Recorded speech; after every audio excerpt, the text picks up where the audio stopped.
ये tidal energy जैसे कि, नहीं सर, मतलब आगे समझ में, टाइडल हाँ एनर्जी भी याद है कि वो ग्रेविटेशन पास और वो सब हाँ। बाकी उसके मतलब उसके अलावा कोई और फिनोमिना नहीं जिससे टाइडल एनर्जी प्रोड्यूस हो सके, तो जैसे कि अगर वो मतलब एक हाइट से गिराते हैं तब एनर्जी प्रोड्यूस होती है वाटर को। देख पहले तो लक्षित का क्वेश्चन, यहाँ पे गर्म हो गया लक्षित, ठीक है ना, ये हॉट हो गया यहाँ पे, और यहाँ पे क्या है, कोल्ड है, ठीक है। तो हॉट एयर जब राइज करेगा, हॉट एयर राइज करेगा तो कोल्ड एयर उस जगह को फिल अप करने की कोशिश करेगा, फिर ये जगह खाली हो जाएगी तो हॉट एयर यहाँ पे आ जाएगा, ठीक है। तो विंड आया ना सन के चलते, ठीक है। तो रुक जाओ ना, ऐसे तो तुम पूरा चैप्टर पढ़वा दोगे। ये हो गया, ये हो गया। अब टाइडल एनर्जी, टाइडल एनर्जी में टाइड्स जो होते हैं ना दिव्यांश, वो सन और मून के चलते ही होते हैं। बेसिकली मून के चलते होते हैं क्योंकि मून का इफेक्ट ज़्यादा होता है ना, मतलब मून का डिफरेंस ऑफ इफेक्ट ज़्यादा होता है ना। अर्थ पे ग्रेविटेशनल फोर्स तो सन का ही ज़्यादा है, बट याद होगा तुम्हें कि यहाँ और यहाँ के डिफरेंस हाँ के सर, चलते ये आता याद था। है। हाँ ठीक है। और दूसरे के चलते मतलब जैसे कि क्या बोल सर रहा है, मैं जैसे कि डैम वगैरह से पानी गिरना,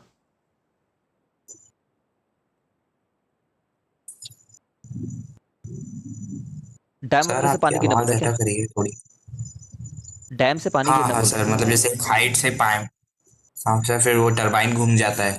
हाँ हाँ, ये जो है ना, मतलब क्या बोलना चाहिए, हाइड्रो एनर्जी, ठीक है, ये सन के चलते हैं। देखो यार, मैं ये अपने भी। से कुछ नहीं बोल रहा हूँ, तुम लोग झगड़ना चाहो मेरे से तो झगड़ सकते हो, बट मैं वो आंसर बोल रहा हूँ जो तुम्हें एग्जाम में लिखना है, ठीक है। क्यों बताऊं? देखो सन के चलते इसलिए है, ये नीचे था पहले, ठीक है, ये ऊपर कैसे गया, तू लेकर के गया क्या? इवापोरेशन से गया है, ठीक है ना। ये हम लोग को एक्सप्लेनेशन देना है, ठीक है। उसी के चलते ऊपर जा पाया, तभी तो उसके नीचे आने का यूज ले पा रहा है। पी ऑफ वाटर जो है वो सन के चलते है। जो लिखना है वो बता रहा हूँ मैं, है ना। सर वैसे डिबेटेबल है, मैं तुम्हारे साथ अग्री करता हूँ कि सर ऐसे कैसे चलेगा करके, ठीक है। अब ये टरबाइन में गिर जाएगा। सर ये इवापोरेट होके मतलब हाइट वाली जगह पे प्रेसिपिटेट हो जा रहा है। हाँ एग्जैक्टली, परफेक्ट। अच्छा। अच्छा। ठीक है। देख शिवम पाल ना बहुत सारे एनर्जी देने की कोशिश कर रहा है, शिवम पाल को भी धीरे धीरे करके पकड़ते हैं अपन। जैसे कि शिवम, कुछ लोग साउंड एनर्जी बोल रहे हैं ना, जैसे नहीं, एक एक देख लेते हैं ना, कुछ तो भी आदमी एक बोला था, बायोगैस। बायोगैस जो है सन के चलते हैं, ठीक है। बायोगैस जो है सन के चलते हैं, ठीक है। अब कैसे? बायोगैस कर ले या फिर तू गाना गा ले, ह्यूमन सिंगिंग सन के चलते हैं। ह्यूमन का जो सिंगिंग है, ठीक है ना, सन। सर ये क्या, हर चीज सन से, सूर्य पुत्र हैं हम लोग, ठीक है। कैसे? देखो, सन था, सन ने धूप डाली, ठीक है। सन के धूप डालने के चलते पेड़ के अंदर का जो बीज था उसको एनर्जी मिली, उसने फोटोसिंथेसिस किया, फोटोसिंथेसिस करने के चलते जर्मिनेट हुआ, ठीक है, एक पेड़ बन गया। पेड़ बनने के चलते फल आए, फल में फोटोसिंथेसिस हुआ, ठीक है, फल को तोड़ करके खाए गाय ने, मैंने नहीं, गाय ने, ठीक है ना, गाय जो थी, ठीक है। फिर इस गाय ने फिर गोबर कर दिया और उसको फिर तुमने जला दिया, ठीक सर है। ऐसे तो डायरेक्टली इनडायरेक्टली सब कुछ सन से ही लिंक्ड है। हाँ तो अब मैं क्या करूं? सर तो आपने क्वेश्चन पूछा है ना, तो ऐसा मतलब पॉसिबल आंसर है जिसका कोई लेना देना ही नहीं है सन से। हाँ हाँ हाँ, एटम का स्प्लिटिंग जिसने बोला है मैं इससे एग्री करता हूँ। न्यूक्लियर एनर्जी सन के चलते नहीं होती, न्यूक्लियर एनर्जी नहीं होती सन के चलते,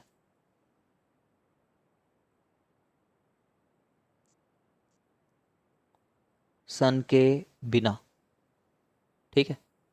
क्यों? क्योंकि न्यूक्लियर एनर्जी में क्या होता है, जैसे कि मान लो न्यूक्लियर एनर्जी में एक तुम्हारे पास U-235 है मान लो, ठीक है। 235 को तुमने स्प्लिट कर दिया बेरियम और क्रिप्टन में, ठीक है। यहाँ पे सन का कोई रोल नहीं है, बट यहाँ पे है ना, यहाँ पे एट्रीब्यूट करेंगे, यहाँ पे कोई रोल नहीं है ऐसा करके बोलेंगे हम लोग, ठीक है। प्लस जियोथर्मल एनर्जी, एक एनर्जी ये है, दूसरा है जियोथर्मल। जियोथर्मल क्या होता है बताओ तुम लोग।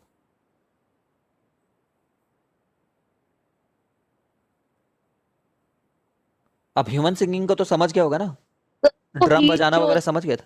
हाँ बोलो बोलो। अर्थ के कोर में जो होता है उस हीट हाँ से जियोथर्मल। Exactly exactly. दिव्यांश बोल रहा है वार्म एरिया आउटसाइड टाउन्स, नहीं नहीं यार वो जियोथर्मल नहीं है। सर वो प्लेसेस होते हैं मतलब जो अक्सर यहाँ पे मतलब सिटी एरियाज में नहीं मिलते, और अच्छा वहाँ अच्छा। पानी शायद गर्म रहता है। हाँ मतलब कह सकता है, तो पानी गर्म यही बोल रहे रहता हैं ना, है। गीजर वगैरह जो नेचुरल गीजर फाउंटेन पाए जाते हैं उनको बोल रहे हैं। हाँ हाँ हाँ। हाँ तो वो क्या होता है, नेचुरल हॉट स्प्रिंग एग्जैक्टली। जैसे अर्थ है ना, ये अर्थ के ग्रेविटेशन के चलते ही जो दबाव है, या फिर मासेस का दबाव समझो जो है ना, मतलब मास का दबाव जो है उसके चलते अंदर जो है ना वो हीट अप हो गई है। इसमें सन का रोल नहीं है, क्योंकि ये तो अपने ही वजन के चलते, अपने ही ग्रेविटेशन में अपने आप को ही खींचने के चलते प्रेशर बिल्डअप हुआ है, और अंदर में मोल्टन फॉर्म में हीट है। ठीक है। अब इसके कांटेक्ट में अगर कोई वाटर सोर्स आ जाता है, ठीक है, तो वो गर्म हो जाता है। तो ये और ये हम लोग आंसर देंगे कि ये सन से डायरेक्ट रिलेटेड नहीं है, या फिर इनडायरेक्टली भी रिलेटेड नहीं है। ठीक है। कोई आर्ग्यू करना चाहता है सर सन के चलते ही तो अर्थ है ऐसे करके, तो वो फिर वो बहुत ज़्यादा हो जा रहा है अब। ठीक है। जो आंसर लिखना है वो मैंने बता दिया, ठीक है ना। यही आंसर है, गलत नहीं है answer sir, 100% correct. Nuclear energy और सर तो जियोथर्मल बिना एनर्जी। एसोसिएटेड जो सोलर जो क्वेश्चन था, बिना सन के जो एसोसिएटेड एनर्जी होगा वो हाँ सिर्फ यही दोनों है और कोई नहीं। हाँ यही दोनों मुझे पता है, तुम्हारे पास कुछ हो तो बताना। बायोगैस वाला चलेगा, ह्यूमन नहीं सिंगिंग वो सब बायोगैस जो तो भी। पक्का सन के चलते हैं, देखना सन के चलते गैस तक पहुंचे। ओके। बायोगैस नहीं चलेगा, ह्यूमन का जो एनर्जी है वो नहीं चलेगा, इलेक्ट्रिकल एनर्जी भी नहीं चलेगा। ठीक है, क्योंकि जैसे अगर तुम पंखा जो घूम रहा है, पंखे घूमने की मैकेनिकल एनर्जी कोई बोल रहा था एक बंदा, ठीक है, पंखे के घूमना जो है वो मैकेनिकल एनर्जी प्रोड्यूस करता है ना, ये सन से ही तो आ रहा है। तुम्हारे घर के पंखे सन से नहीं चलते क्या? तो क्यों चलते हैं सर? देखो ऐसे चलते हैं कि पंखा है मान लो, हेलो बहुत हाँ। बढ़िया पंखा, पंखा, पंखे में आ रही है इलेक्ट्रिसिटी, इलेक्ट्रिसिटी आ रही है किसी थर्मल पावर प्लांट से, ठीक है ना, थर्मल पावर प्लांट से इलेक्ट्रिसिटी, थर्मल पावर प्लांट के लिए अगर तुम्हें पानी चाहिए, अगर, तो पानी को ऊपर पहुंचाया सन ने था, ठीक है, तो यहाँ पे तो हार मान गए। अगर इसको कोयले से स्टीम करके कर रहे हो है ना, कोयला, ठीक है, तो कोल से अगर इलेक्ट्रिसिटी बनाया हो तो कोल, कोल कैसे बना था, सन था, सन ने पेड़ को पहले खाना दिया था, फिर पेड़ जो है मर गया था, ठीक है, फिर वो बरू हो गया था, बरीड हो जाने के चलते कोल बन गया था। ठीक है। अब मैं ओवर एक्सप्लेन, मैं ऐसा नहीं कर रहा हूँ कि सर अपने मन से कुछ बोल रहे हैं, all this in the syllabus, मैं सिलेबस की बात बोल रहा हूँ, मेरे को मत डांटो। ठीक है। मैं भी पहले बार सुना था तो फिर मैं भी बोला था कि धरती कोई काम की नहीं रहेगी, अब चलना चाहिए यहाँ से बाहर करके, नहीं गया लेकिन है सब चीज़ है, ठीक है ना। हाँ अब अगर यहाँ पे तुमने न्यूक्लियर पावर प्लांट से बनाया है एनर्जी, ठीक है, तब वो सन के चलते नहीं है, लेकिन कोल से बनाया है, या फिर हाइड्रो से बनाया है, या फिर विंड से बनाया है, विंड तो पूरा सन के चलते ही है ना, विंड से बनाया है, सब सन के चलते हैं। हम लोग जो एनर्जी है, चल रहे हैं, खा रहे हैं, दौड़ रहे हैं, गा रहे हैं, सब सन के चलते हैं। Sun is the ultimate source of energy.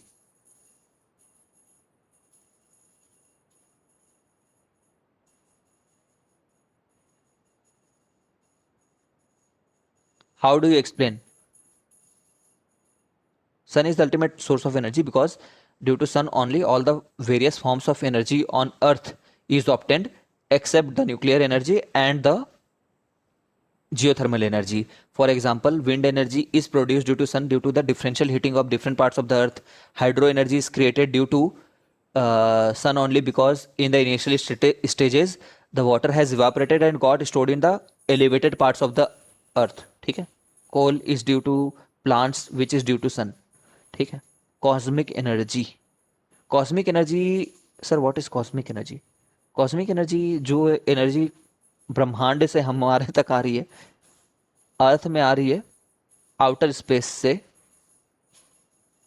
अब आउटर स्पेस में क्या हो रहा है, वो कुछ भी हो सकता है, किसी सुपरनोवा का ब्लास्टिंग हो सकता है, ठीक है, किसी सन की एनर्जी हो सकती है, ठीक है, कोई दूसरा एक एनर्जी लेवल से दूसरे एनर्जी लेवल पे कोई न्यूट्रॉन है या फिर प्रोटॉन है वो गया हो फिर वापस आया हो, उसकी एनर्जी हो सकती है, ठीक है, कोई और ब्लैक होल तो नहीं, कोई और जायंट एक्सप्लोजन हुआ हो किसी प्रकार का, वहां से एनर्जी आ रही होगी। The energy which we receive from the outer atmosphere are called cosmic energy. They are of very high frequency, सबसे हाईली सर इसका एनर्जेटिक। हाँ, कि नहीं, क्या? इसका सन से लेना देना है कि नहीं? नहीं, इसका सन से लेना देना नहीं है। Cosmic energy is not only due to the sun, वो किसी और भी चीज के चलते हो सकता है। स्पेस के बाहर तो, और अगर नेट स्पेस के बाहर एनर्जी नहीं, मतलब कांस्टेंट आउटर है स्पेस जैसे कि बोल हम दो लोग ना, बोलते हैं, आउटर स्पेस से आ रहा है। बोल बोल दिव्यांश फिर से।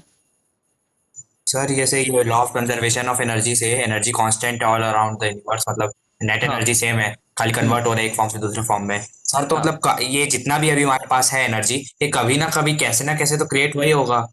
तो ये इसका एग्जिस्टेंस कहाँ से आया? देख, कुछ एनर्जी कैन नेदर बी मतलब इसके क्रिएटेड बारे में नॉर बी जानकारी डिस्ट्रॉयड। है? दुनिया जो है ना वो ऐसी ही है, ठीक है, मतलब देख सुन, हम लोग बोलते हैं कि हमारे पास जितनी एनर्जी है इन एन आइसोलेटेड सिस्टम वो कांस्टेंट है ना। Isolated system word is important. Isolated system मतलब उसमें कोई छेड़खानी ना कर रहा हो। जैसा मान लो एक थर्मस है तुम्हारे पास, तो थर्मस की एनर्जी जो है ना कांस्टेंट है जब तक तुम थर्मस में बाहर से कुछ और एनर्जी ना डाल दो। पानी डाल दिए तो एनर्जी डाल दिए, ठीक है। पहले बात तो ये समझो कि हर जगह की एनर्जी कांस्टेंट नहीं है, उसी जगह की एनर्जी कांस्टेंट है जिसका बाहर से कोई लेना देना नहीं है, बाहर से कोई छेड़खानी नहीं है। अब ये बाहर क्या है? बाहर कुछ भी हो सकता है, डिपेंडिंग ऑन तुम किसके एनर्जी के बारे में बात कर रहे हो। अगर एक बर्तन में पानी के रखे हुए पानी की बात कर रहे हो तो उसका बाहर बर्तन का बाहर ही हो गया।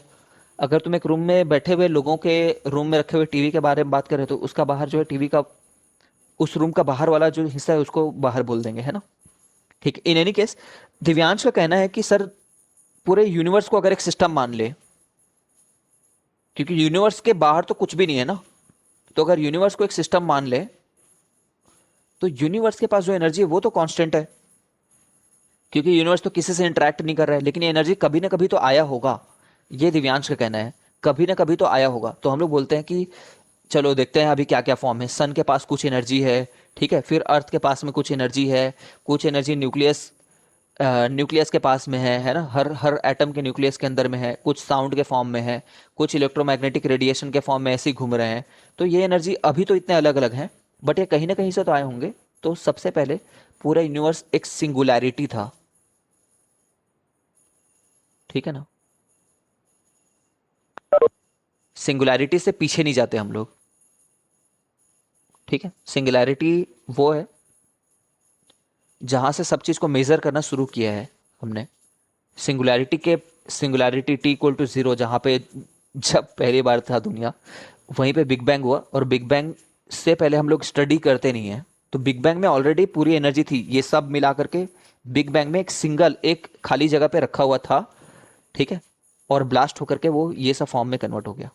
इससे पीछे हम लोग जाते ही नहीं है। It is not possible to study before this, या फिर जब भी ऐसा रहा होगा उस समय को टी इक्वल टू जीरो मान लेते हैं।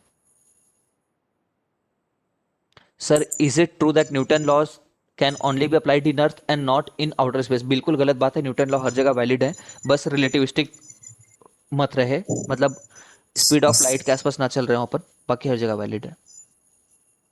सर ये जो अभी बिग बैंग थ्योरी आपने बोला, ये तो बात तो वही हो गई। क्या? नहीं तो यार उस वही समय मतलब उस समय पहले इमरजेंसी से वन एग्जिस्ट में। कर रहे थे, ये मान लिया साइंटिस्ट लोगों ने, हाँ उस समय सर, सब वही तो चीज बात एग्जिस्ट होगी कर ना। रहा था। हाँ, अब ये तो यार, अब ऐसे कभी रीड नहीं कर सकते ना, कुछ दायरा होना चाहिए ना पढ़ने का, तू जा करके उसको डिस्कवर करना कि उसके पहले क्या था। नहीं, आई एम नॉट लाइंग, मतलब सभी इसको एज अ चैलेंज ले सकते हैं कि आगे जाकर के अगर तुम फिजिसिस्ट बनो, ठीक है, तो तुम सोचना कि बिग बैंग से पहले क्या था।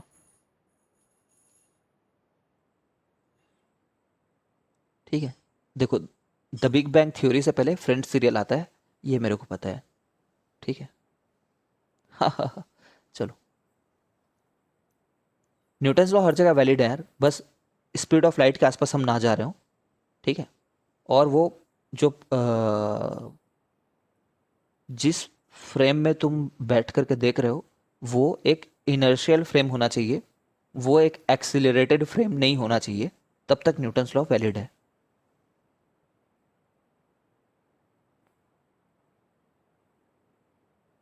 डार्क मैटर ऐसा है बेसिकली कि अर्थ का जो वजन है ना, चलो तुम एक रफ आइडिया देता हूँ डार्क मैटर क्या है करके।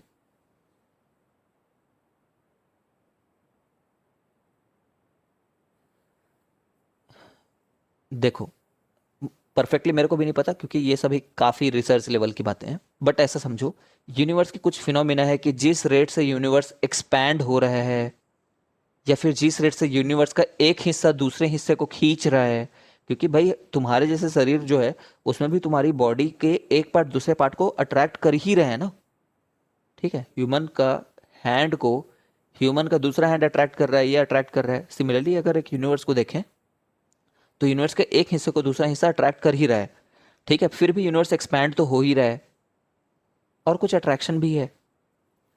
तो ऐसे बहुत सारे फिनोमिना हैं जिसको अगर हम लोग कैलकुलेट करें तो जिस रेट से यूनिवर्स एक्सपैंड हो रहा है वो एक्सप्लेन नहीं हो पाता अगर हम लोग ये ना माने कि डार्क मैटर है।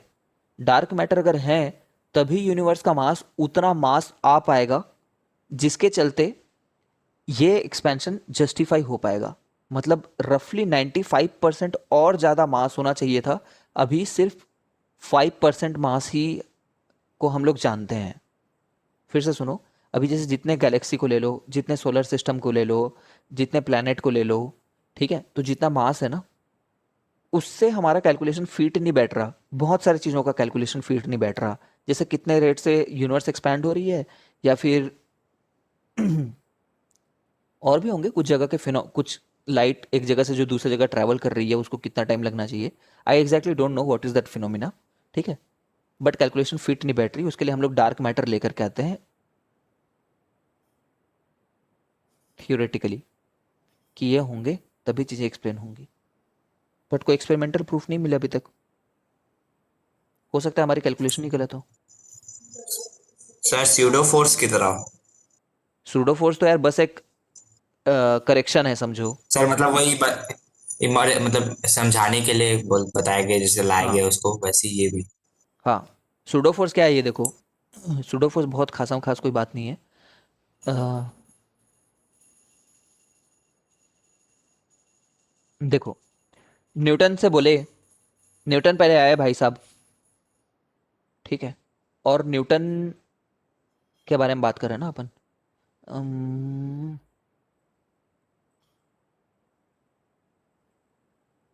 ठीक है, अब देखो चलो न्यूटन के बारे में बात कर लेते हैं फिर से। एक कोई 5 केजी का ऑब्जेक्ट था। इस 5 केजी के ऑब्जेक्ट को एक बंदा जो ग्राउंड में है, जिसका नाम ऑब्जर्वर ऑन ग्राउंड लिख रहा हूं, ओजी, वो देख रहा था। इस पे किसी ने 10 न्यूटन का फोर्स लगाया और इससे बोला गया कि तुम एक्सेलरेशन बताओ, तो ये बोला कि एक्सेलरेशन तो फोर्स बाई मास होता है, 2 मीटर पर सेकंड स्क्वायर होगा। तो न्यूटन खुश, सब खुश, कैलकुलेशन भी सही आ गई, ऑल ओके। न्यूटन बोला कि देखो मेरे तीनों लॉस कितने अच्छे हैं, ठीक है, मैं बहुत होशियार हूँ। न्यूटन का सब सही, अच्छा दुकान चल रहा था न्यूटन का। फिर एक दिन एक बंदे ने बोला कि भाई चलो एक बार लिफ्ट में देखते हैं, ठीक है, या फिर एक कार वाले प्रॉब्लम में देख लो, तुम कार ले लो।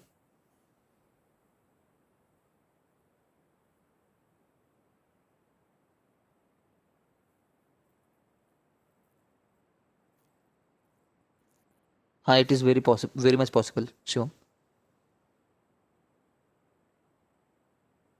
ठीक है, अब देखो, जैसे यहाँ पे उसी 5 केजी को रख देते हैं,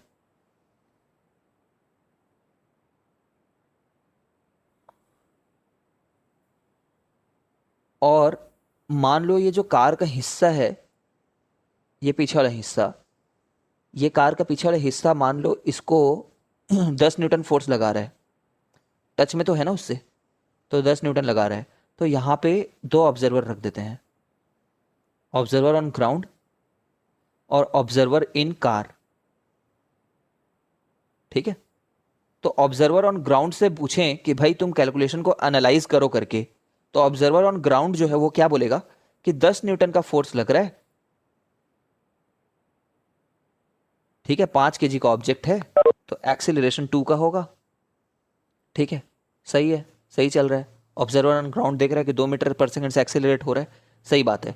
बट ऑब्जर्वर ऑन कार से पूछें तो इसको बोलें कि यार F equal to m a लगाओ, तो वो बोलेगा कि हाँ 10 न्यूटन तो है, 10 न्यूटन है एग्जैक्टली, मास 5 kg भी है, ठीक है। लेकिन ये क्या बोलेगा मालूम है, ये बोलेगा कि मेरे को तो ये एक्सेलरेट होता नहीं दिख रहा है, ठीक है। भाई इसको ये चीज एक्सेलरेट होती दिखेगी क्या? नहीं दिखेगी। खुद कार के अंदर है, जब तुम कार में रहते हो तो तुम्हारे पीछे में जो बंदा बैठा है तो एक्सेलरेट होते दिख जाता है क्या तुम लोग को? अगर वो एक्सेलरेट होता है तो तुम्हारे करीब आ जाता ना, पीछे सीट से तेरे सीट पे आ जाता, वो एक्सेलरेट होकर के पहुंच जाता। एक्सेलरेट हो रहा है तो वेलोसिटी बढ़ेगी, वेलोसिटी बढ़ेगी तो डिस्टेंस कवर होगा, क्योंकि S equal to UT plus half AT square वगैरह होता है, ठीक है। तो ये बंदा बोलेगा लेकिन ये तो एक्सेलरेशन तो मेरे को जीरो लग रहा है, ठीक है। तो अब यहाँ पे 10 = 0 आ गया, तो न्यूटन यहाँ पे रो दिया। न्यूटन बोला कि यार ये क्या हो गया, मेरा फॉर्मूला गलत कैसे हो गया, ठीक है। तो न्यूटन जो इतने बड़े टावरिंग पर्सनालिटी था,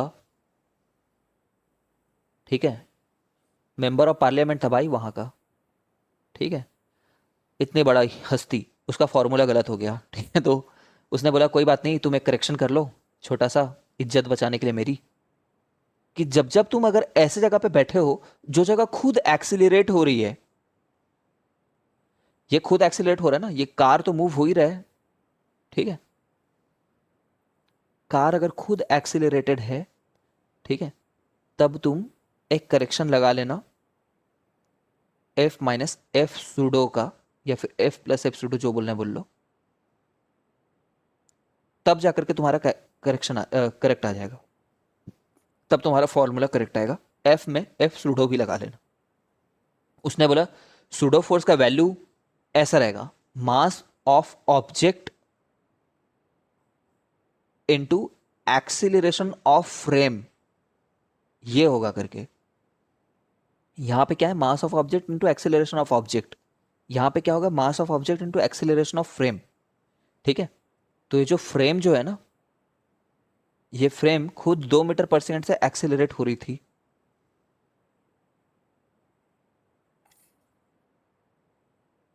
2 मीटर पर सेकंड से एक्सेलरेट हो रही थी मान लो,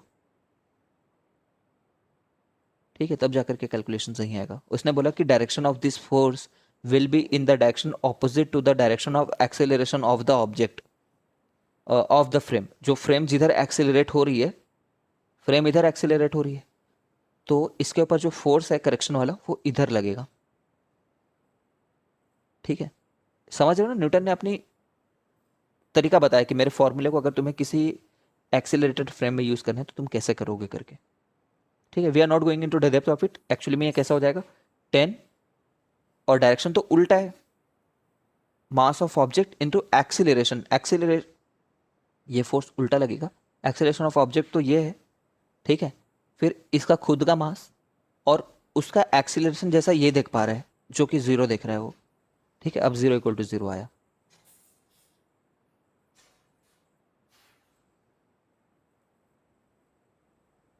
ठीक है। तो बस ये करेक्शन टर्म है, it is not a real force, ये वाकई में ऐसा कुछ लग नहीं रहा है, ठीक है ना। अलग अलग ऑब्जर्वर के लिए इसको करेक्ट करने के लिए हमने किया है, ठीक है। देखो उसके बिना भी काम हो जा रहा है, सूडो फोर्स के बिना भी मोशन एक्सप्लेन हो जा रही है, ये तो करेक्ट है, ठीक है। और किसी को डाउट कुछ? सर इसी से हम लोग बोल सकते हैं ना, the motion of an object is relative. हाँ कह सकते हैं, यहीं से तो कहेंगे, और कहाँ से कहेंगे, इससे बड़ा एग्जाम्पल क्या हो सकता है, इक्वेशन ही गलत हो जाए जब।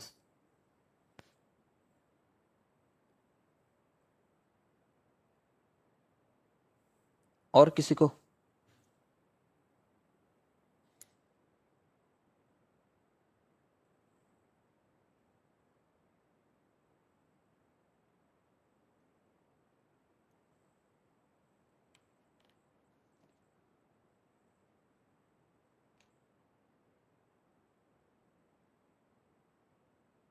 चलो फिर मैं मैथ्स में कुछ टास्क देता हूँ, उसको करो फिर, अगर तुम्हें और डाउट नहीं है तो करो। सब भेजते नहीं हो यार, ठीक है, बोलना पड़ जाता है बार बार। अब नहीं करोगे तो कब करोगे?